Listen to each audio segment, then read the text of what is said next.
Okay, so what grade are you now?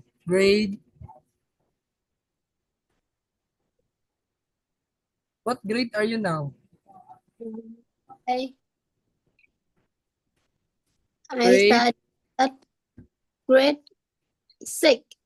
Okay, grade 6. So next year, this is your last year of your primary education, right? Okay, so uh, if I'm not mistaken, are you wearing your school uniform? Um, yes. Mhm. Then can you show me your ID? Is that your ID? Is that your ID? Uh, Are you wearing your ID right now? The one I you w- hold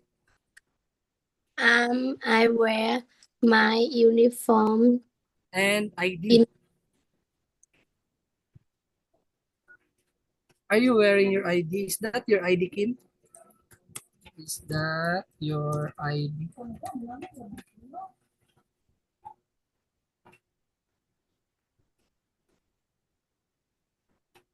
The one that you hold, that's the color blue with the design of Hello Kitty. yes. Okay. Okay, so Kim is 11 years old, right? Okay, student card. Okay, so Kim is 11 years old. Okay, so Kim, I will ask you some question, okay? So by the way, before I start the class, so I will introduce first myself. Okay, so do you hear me clearly? Did you hear me clearly? Um, Am I clear? um, Um, I, I don't understand. do you hear? Speak slowly, please. Okay, sir. Do you hear me It's not clearly? it's not very clear. Yeah.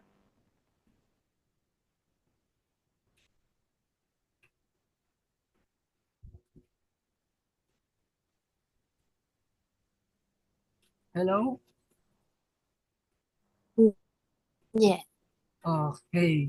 So right now, we will start the class. Okay. So by the way, I am I am teacher Ford. Okay. So who am Uh, I? Who am I? Teacher. hello, teacher Ford. Okay. So teacher Ford. Then here is Mm, my full name. Ron Ford 1. B is Tilo, but you can call me teacher Ford. Okay. yes. Okay. So right now, we will have to start our class. Okay, so my question, Kim, is what do you think about homework? Do you know what is homework? Um, I think um homework homework is Keep um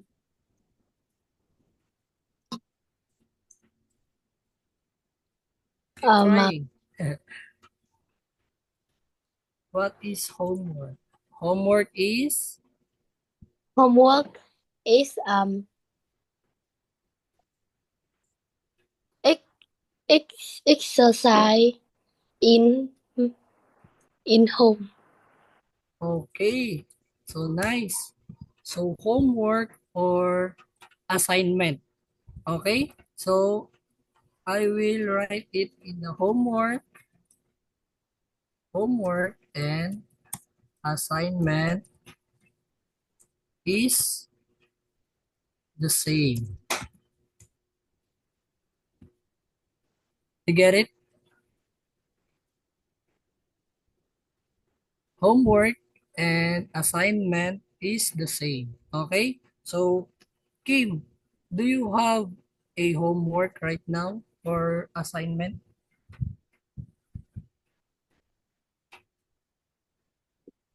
Do you have?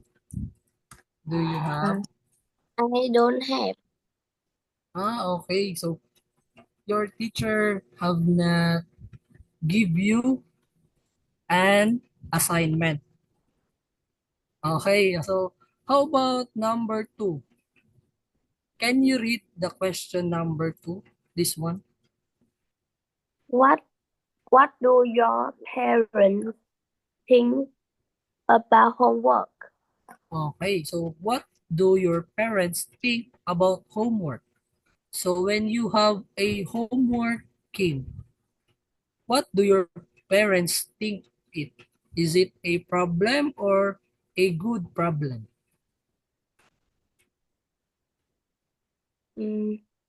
My parents think homework is very important. Uh, uh, Why? because my parents want I do homework. Mm-hmm. So who does your homework? Uh, When you have a homework, who did it? Is it me. Kim or your okay, but with the guidance of your parent, right?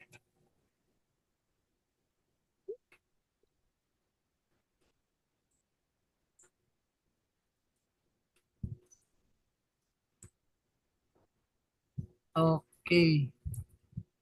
For a while, Kim. Okay, so wait for a while. Kim. So right now, Kim, we will first, okay, learning objectives. This one. Did you hear me, Kim? This one. Okay. So, can you read this one, Kim? Can you read this one? Learning ob, ob, objective. Ob objectives. So, very good.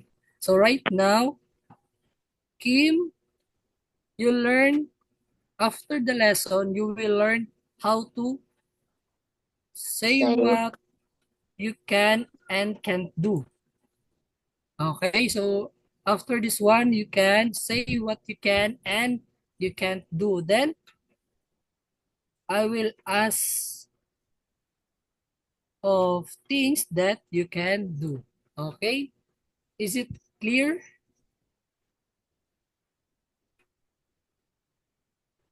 Is it clear? Okay, so exercise number 1. Exercise number 1. So I have a question for you, Kim. Look at the picture and listen to the dialogue. Okay, so first, Kim, look at the picture. Then, what do you observe in the picture?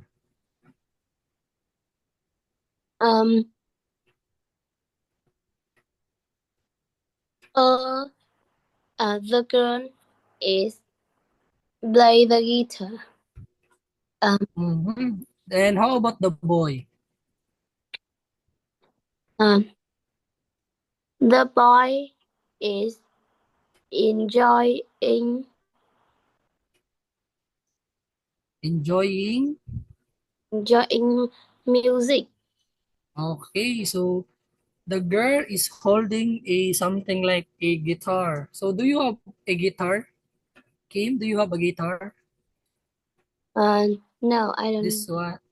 Okay, so what instrumental music do you want to play or do you like?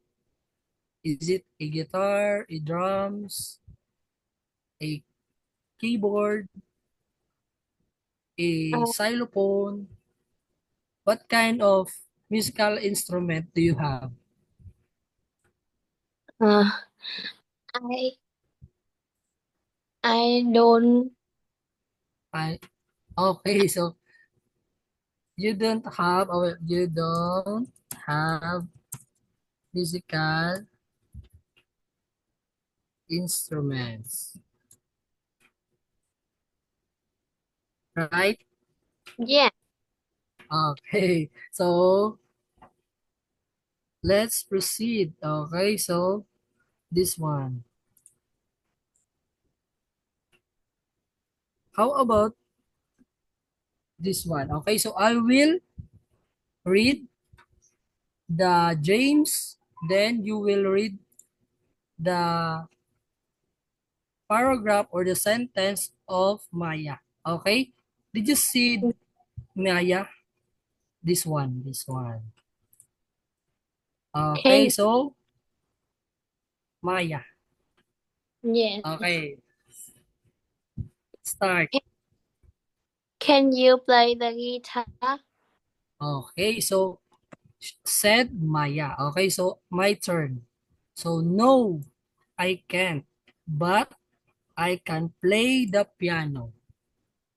Okay, so my question is, what musical instrument can James play? What musical instrument? Is it a guitar or a piano?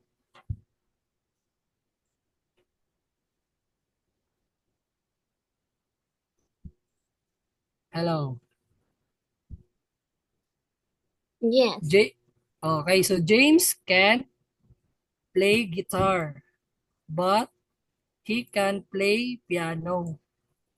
Do you understand? Yes. Okay. So, how about the next sentence? Oh, I can play the piano too.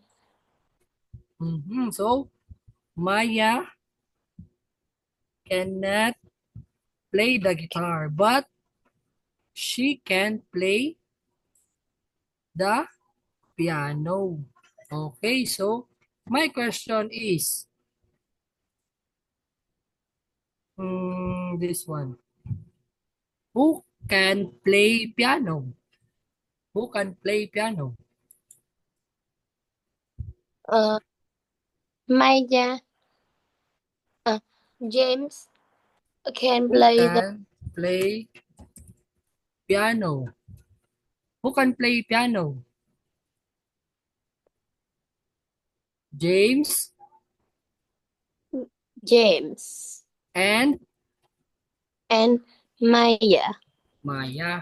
Okay, so nice one. Very good. So both James and Maya can play. Can play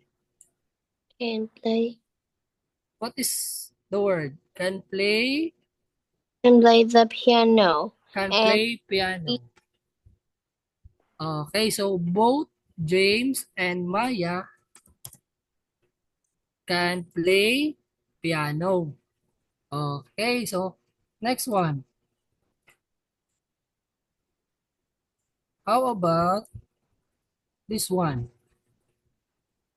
Listen and repeat after your tutor. So I will read the sentence, then you will repeat. Okay, so can you cook? Now it's your turn. Read this one.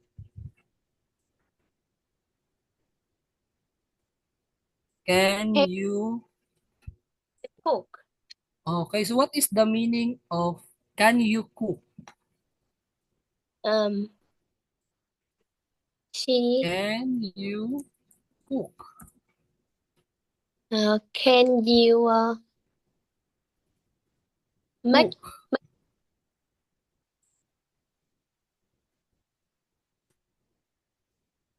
Okay. So my question, Kim, is can you cook food? So what food can you able to cook? Is it a hot dogs, a noodles, an egg?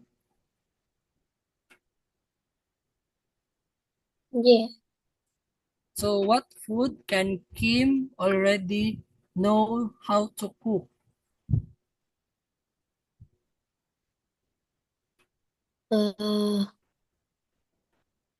I can cook noodle. So Kim can cook noodles or noodles. Okay, so my question is, can you cook noodles? So your answer is this one. Read this one. Yes, I can. Okay, very good. How about this one? Can you make an omelette? You know what is omelette? You know what is omelette? This one?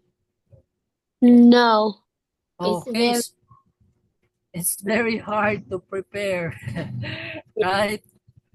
Okay, so if you can't make the thing or if you can make this one, you will answer, I can't make an omelette. I can make a omelette. Omelette. Omelette. Okay, so Kim can make an omelette, but Kim can cook Cook noodle. noodles. Okay, so very good.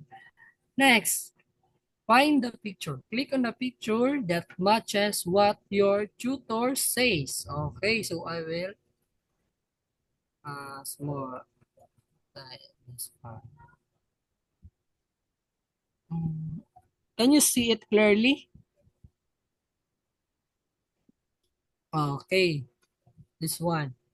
So, this one. Let's say this is teacher Ford because he is a boy. Boy is equal to teacher Ford. Okay, so then the girl is equal to girl is equal to Sir I mean Kim. Okay, so what did you observe in the first picture? This one. Teacher Ford can, what is that? Can, Can what is he holds? He hold a mic. So Teacher Ford can can go to school. no can the partner of dancing and dance Dancing. and starts with letter S, singing. Okay, so singing, right? Did you get it? Okay, so Kim, let's end this session, then you click the other link or the same link for the part 2. Okay, so because it's already 30 minutes, we had 30 minutes. Okay, so